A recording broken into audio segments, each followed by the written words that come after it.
তুলে ধরব। তো যেটা দিয়ে শুরু করতে চাই যে মাননীয় অর্থমন্ত্রী আজকে যে জাতীয় সংসদে 2026-27 অর্থ বছরের জাতীয় বাজেট উপস্থাপন করেছেন এবং মাত্রই শেষ করেছেন। তো তিনি এবং তার যে টিম অর্থ মন্ত্রণালয় মাত্র 4 মাসের মতো সময়ে তারা যে একটা বাজেটের মতো একটা ডকুমেন্ট তৈরি করতে পেরেছেন, সেজন্য এটা একটা দুরূহ কাজ। সেজন্য তাকে এবং তার টিমকে আমরা সিপিডির পক্ষ থেকে আন্তরিক ধন্যবাদ জানাই এবং অভিনন্দন জানাই। আমরা জানি যে বাজেটটা এমন একটা সময়ে প্রণীত হয়েছে যে যখন অর্থনীতি বিভিন্ন দিক থেকে চাপের মুখে, শুধু প্রবৃদ্ধি না বরং স্থিতিশীলতা, আস্থা এবং সুস্পষ্ট দিক নির্দেশনার প্রয়োজন রয়েছে। তো সেই প্রেক্ষিতে এই বাজেটটা মূলত কয়েকটি লক্ষ্যকে সামনে রেখেই তারা এই বাজেটটি উপস্থাপন করেছে বলে আমাদের কাছে মনে হয়। তো এবং যেটি কিনা খুব কঠিন, সেটা হচ্ছে যে একদিকে সামষ্টিক অর্থনৈতিক স্থিতিশীলতা পুনঃপ্রতিষ্ঠা করা, অন্যদিকে প্রবৃদ্ধি, বিনিয়োগ এবং কর্মসংস্থানটাকে পুনরুজ্জীবিত করা, কিন্তু সবচাইতে আগে হচ্ছে উচ্চ মূল্যস্ফীতির চাপটা কমানো।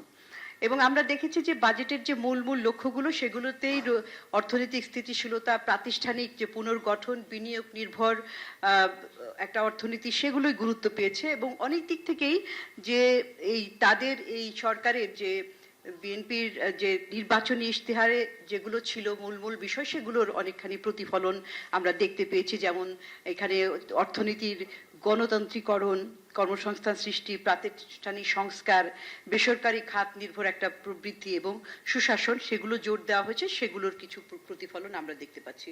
শুধু কয়েকটা যেমন মোটা দাগে আমরা বলবো, সেটা হচ্ছে একটা, প্রথমে হচ্ছে বাজেটের যে সামষ্টিক অর্থনৈতিক কাঠামো। সেখানে আপনারা জানেন যে বাজেটে প্রবৃদ্ধির হার 6.5% এবং মূল্যস্ফীতির হার 7.5% লক্ষ্যমাত্রা দেওয়া হয়েছে। আর প্রবৃদ্ধির যে এই অর্থ বছরে 2026 অর্থ বছরে প্রাক্কলন করা হয়েছে 5% মতো হবে, সেটা থেকে আরো 1.5% প্রবৃদ্ধি, সেটা অনেকটা উচ্চাকাঙ্ক্ষী মনে হতে পারে। তবে একটা বিষয় যে যেহেতু আমাদের অর্থনীতির আকার বেশি এবং আমাদের জনসংখ্যার পরিমাণ সংখ্যাও এত বেশি, তো সেই দিক থেকে আমরা এই অর্জনটা করতে পারি, কিন্তু এটার পূর্ব শর্তই কিন্তু ইনফ্যাক্ট 5% থেকে যদি 6% কিংবা 5.5% করতে চাই, এটার কিছু পূর্ব শর্ত রয়েছে। এবং সেই পূর্ব শর্তগুলোর মধ্যে রয়েছে যে বেসরকারি বিনিয়োগে গতিশীলতা আনা, শিল্পের উৎপাদন বাড়ানো, উৎপাদনশীলতা বাড়ানো এবং রপ্তানিতে একটা গতিময়তা আনতে হবে। কারণ আমরা দেখছি যে বর্তমানে যে ধরনের বিনিয়োগ অবস্থা রয়েছে, কিংবা আর্থিক খাতের যে দুর্বলতা, জ্বালানি সংকট ইত্যাদির প্রেক্ষিতে এই লক্ষ্য অর্জন করাটা বেশ চ্যালেঞ্জিং হবে যদি না আমরা এই আগে যেগুলো বললাম যে বিনিয়োগ এবং উৎপাদনশীলতা এবং সবচেয়ে গুরুত্বপূর্ণ হচ্ছে সংস্কার করা, সেগুলোতে। মূল্যস্ফীতির ক্ষেত্রে 7.5%, এটা এখন এই চলতি অর্থ বছরে গড়ে আপনি 9% মতো, সেখান থেকে আরো 1.5% কমে আনা এক বছরের মধ্যে, সেটারও কিছু পূর্ব শর্ত রয়েছে। এমনকি তবে কি একটা জিনিস যে 7.5% কিন্তু বেশি, কিন্তু তারপরেও 9%-এর চাইতে কম।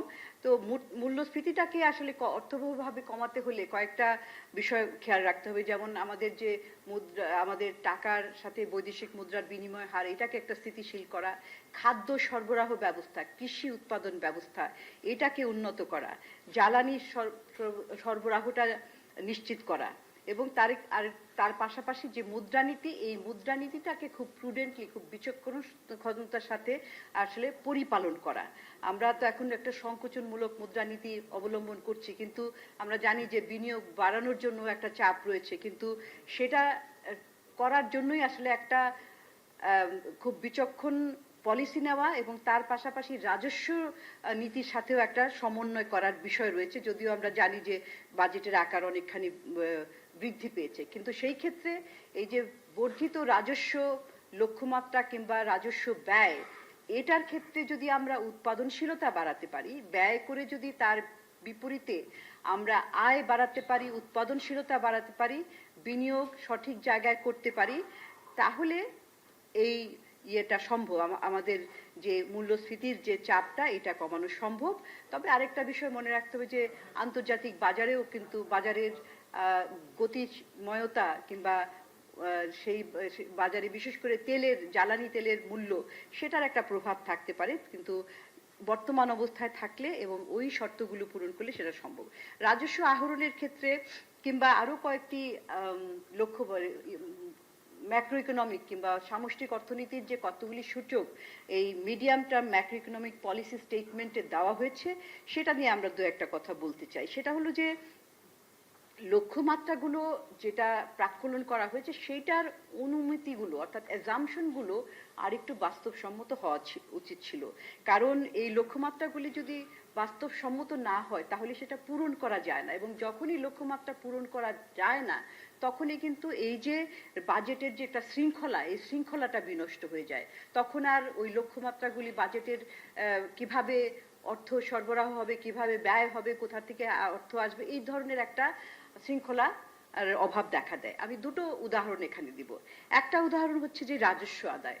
রাজস্ব আদায় আপনারা জানেন যে ঐতিহাসিকভাবে আমাদের রাজস্ব আদায়ের ক্ষেত্রে ব্যর্থতা, দুর্বলতা রয়েছে, এবং প্রতি বছরই একটা উচ্চ মাত্রার লক্ষ্যমাত্রা দেওয়া হয় উচ্চ রাজস্ব আহরণের, চাহিদা রয়েছে সেই জন্য, কিন্তু সেটা আমরা অর্জন করতে পারি না। এখন এই যে আমাদের 2026 অর্থ বছরের প্রথম 9 মাসে আমরা দেখেছি যে সেখানে আদায় হয়েছে জুলাই থেকে মার্চ পর্যন্ত 6.9%। কিছুদিন আগে আমরা যখন আমাদের state of the economy review করেছি তখন আমরা পরিষ্কার করে দেখিয়েছি। এখন বছরের শেষে এসে 2026 অর্থ বছর শেষে এসে এই 3 মাসে বাকিটা যদি আমার পূরণ করতে হয়, এই যে 5,63,999 কোটি টাকা 2026-এর, তাহলে কত অর্জন করতে হবে? 84.6%, যেটা কিনা একটা খুব কঠিন বিষয়। এবং এইটার উপরে আবার আমাদের যে সামনের বছরের যে রাজস্ব আহরণের লক্ষ্যমাত্রা 6,95,000 কোটি টাকা, সেটাও একটা বিরাট একটা উল্লম্ফন। এবং প্রবৃদ্ধিটা যদিও দেখানো হয়েছে 7.9, এটা কিন্তু ওইটা বাজেটে, প্রকৃত বাজেটে মানে বাজেট যেটা দেওয়া হয়েছে সেটা, কিন্তু প্রকৃত অর্জনটার উপরে যদি দেখি এখনো আমাদের তথ্য নাই, সেটা দেখা যাবে যে প্রবৃদ্ধিটা অনেক বেশি করতে হবে, তখনই আসলে সমস্যাটা দেখা দিবে। এবং যদি যেটা আগেও বললাম যে বাজেট শৃঙ্খলা বিষয়, যে রাজস্ব আদায়ের লক্ষ্যমাত্রাটা যদি পূরণ না হয় তাহলে আপনার এই যে মুদ্রানীতি কিংবা রাজস্ব নীতি এটার মধ্যে একটা দ্বন্দ্ব তৈরি হবে। কারণ কি, তখন সরকারকে আরো বেশি করে আপনার অন্য উৎস থেকে বিশেষ করে ব্যাংক বরোয়িং বাড়াতে হবে। এইখানে একটা সমস্যা সৃষ্টি হবে। তখন ব্যাংক বরোয়িং বাড়লে আমাদের ওই যে মূল্যস্ফীতির কথা বললাম সেখানে, অর্থাৎ আমরা দেখছি যে এই আমাদের যে রাজস্ব লক্ষ্যমাত্রা, এটা আমাদের যদি কাঙ্ক্ষিত মাত্রায় আমরা অর্জন করতে চাই তাহলে কর প্রশাসন, কর পরিপালন এবং বাস্তবায়নে এটাকে ব্যাপক একটা উন্নতি করতে হবে। এরকম আরেকটা উদাহরণ দিচ্ছি অনুমতির ক্ষেত্রে, রপ্তানির ক্ষেত্রে। রপ্তানির বেলা আমরা দেখছি যে প্রথম 10 মাসে চলতি অর্থ বছরের সেইখানে দেখছি যে এটার প্রবৃদ্ধিটা নেতিবাচক 2%, 2.02%। এখন আগামী 2 মাসের মধ্যে যে প্রবৃদ্ধিটা এখানে দেখানো হয়েছে যে হবে 9.2%, আগামী 2 মাসের মধ্যে কতখানি বাড়লে 9.2% হবে, এটা তো চিন্তার বিষয়। কারণ এত বেশি বাড়াতে হবে যে 9.2%, সেটা তো কতখানি সম্ভব এটা আপনারা বুঝতে পারছেন যে এটা বাস্তবসম্মত নয়। এবং সেইটার প্রেক্ষিতে আবার আগামী অর্থ বছরের প্রাক্কলন করা হয়েছে 7.94%। সুতরাং এখনকার অনুমতিটা যদি ঠিক না হয়, আগামী অর্থ বছরের জন্য যেটা প্রাক্কলন সেখানেও কিন্তু ওটা বাস্তবসম্মত না। সুতরাং এটা বলার উদ্দেশ্য হচ্ছে যে আমাদের যে সঠিকভাবে তথ্যগুলোর বিশ্লেষণ করে এবং প্রাক্কলনগুলো বাস্তবসম্মত হলে আমরা বাজেট বাস্তবায়নেও কিন্তু আরো বেশি সাফল্য দেখাতে পারবো। বাজেট ঘাটতির ব্যাপারেও নিশ্চয়ই আপনাদের আগ্রহ থাকবে যে আপনারা জানেন যে বাজেট ঘাটতি এই বছরে আগামী অর্থ বছরে 3.6% জিডিপির করা হয়েছে। এবং এখানে ঘাটতির অর্থটা কোথা থেকে আসবে? ব্যাংক বরোইং থেকে 1,12,000 কোটি টাকা ব্যাংক ঋণ নেওয়া এবং বিদেশি ঋণের লক্ষ্যমাত্রাটাও বাড়ানো হচ্ছে। কিন্তু আমরা দেখি যে বিদেশি ঋণের থেকে নিলে ভালো, কারণ ব্যাংক বরোইং বাড়লে যে ব্যক্তি খাতের বিনিয়োগ বাড়াতে গেলে ব্যক্তি খাতের যদি ঋণের প্রয়োজন পড়ে, এবং যেহেতু এখন আমরা দেখছি যে এই সরকার বিনিয়োগ বান্ধব একটা পরিবেশ সৃষ্টি করতে চাচ্ছে, বিনিয়োগ বাড়ানোর জন্য বিভিন্ন ধরনের পদক্ষেপ এই বাজেটেও আছে। তখন যদি ব্যক্তি খাত ঋণ নিতে যায় তখন তার একটা লিকুইডিটির একটা ক্রাইসিস হতে পারে তার, এবং ক্রাউডিং আউট ইফেক্ট হলে তখন স্বল্প মানে এক্সেস লিকুইডিটি না থাকলে তখন সুদের হার আরো বেশি বেড়ে যেতে পারে। এটা আরেকটা। আর আরেকটা হচ্ছে যে এই বিদেশি ঋণের ক্ষেত্রে লক্ষ্যমাত্রাটা বাড়ানো ভালো, কিন্তু আমরা দেখি যে অনেক সাপোর্ট থাকে, বাজেটারি সাপোর্ট, সেগুলো বিদেশি সাহায্য সেগুলো কিন্তু পাইপলাইনে থাকে, আমরা পুরোটা ব্যয় করতে পারি না সঠিক সময়ে, সেখানেও সক্ষমতার অভাব থাকে।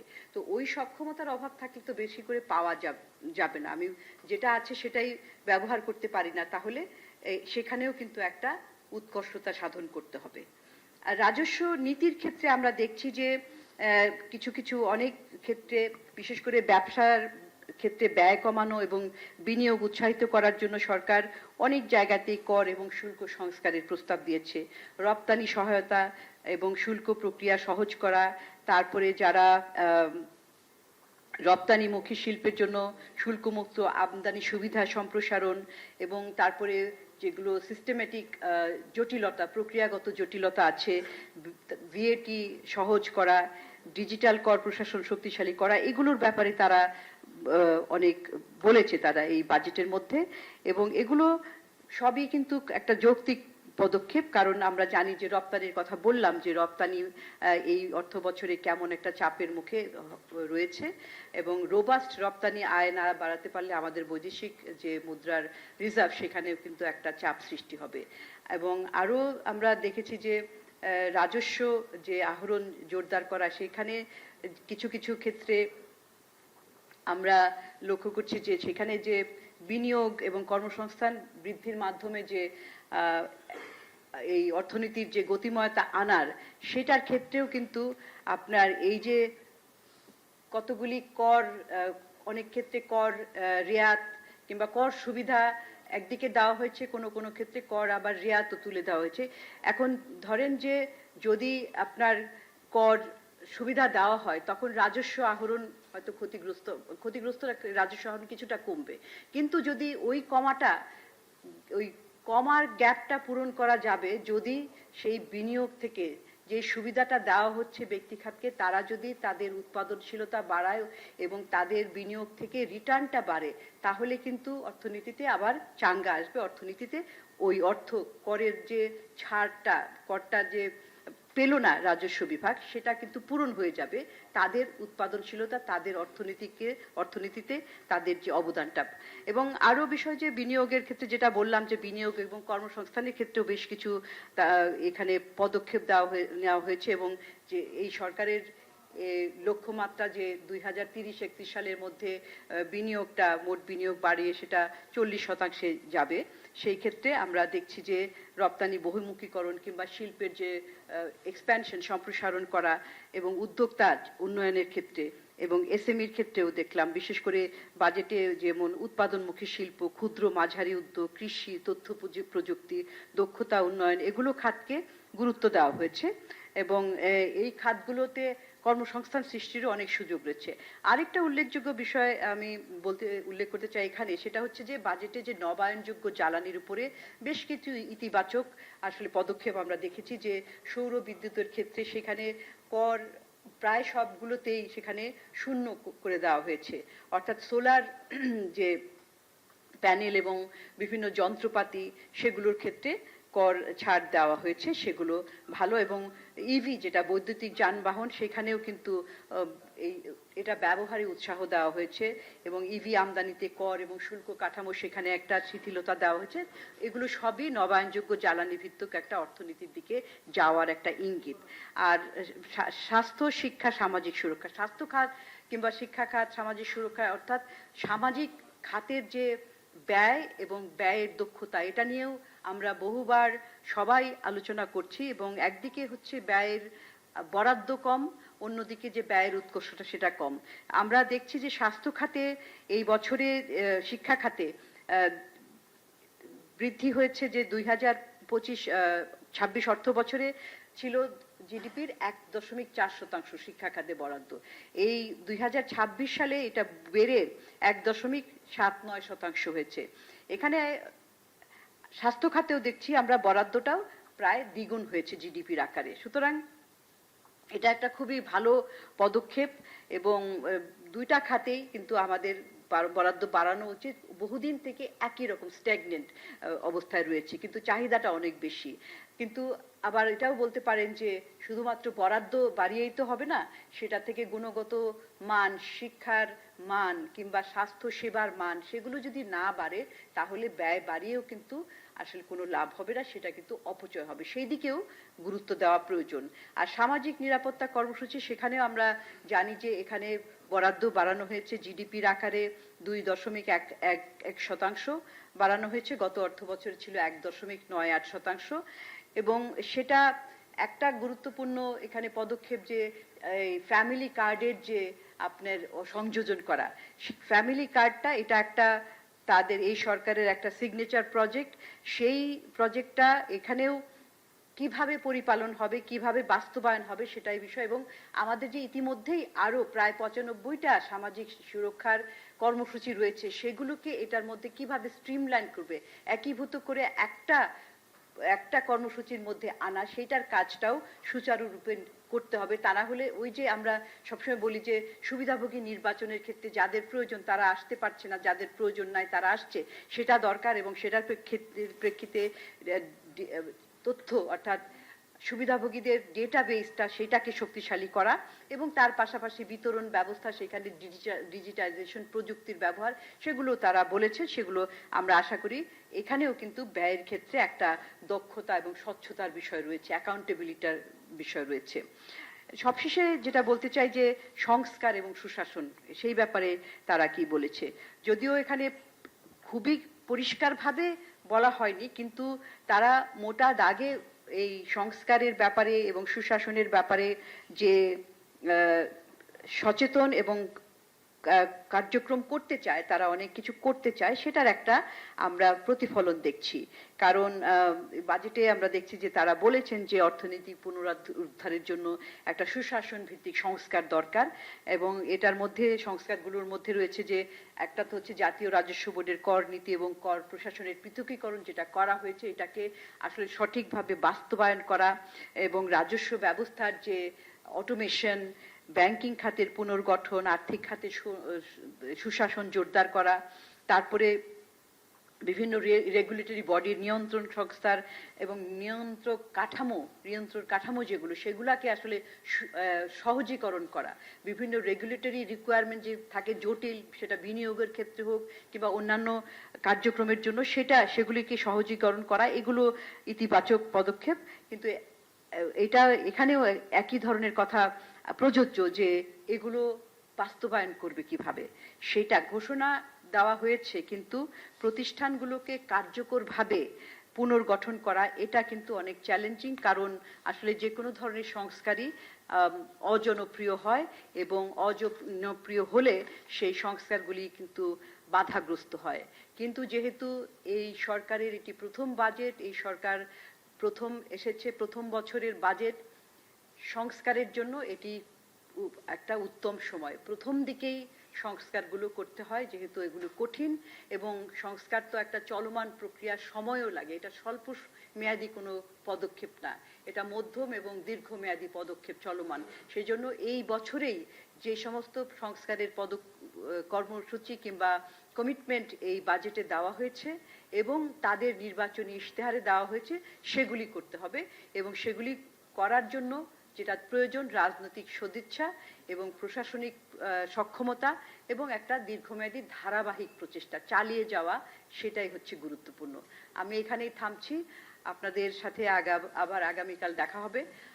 আমাদের সাথে এতক্ষণ থাকার জন্য ধন্যবাদ। যারা অনলাইনে ছিলেন তাদেরকেও ধন্যবাদ, এবং আমার সহকর্মী যারা এখানে আছেন, কাজ করছেন, যারা তাদের ডেস্কে রয়েছেন এবং যারা এখানে আছেন, তারাও এটা প্রণয়নে সহযোগিতা করেছে, আমাদের মতামতগুলো তুলে ধরার ক্ষেত্রে সহযোগিতা করেছেন, তাদেরকেও ধন্যবাদ জানাচ্ছি। শুভরাত্রি।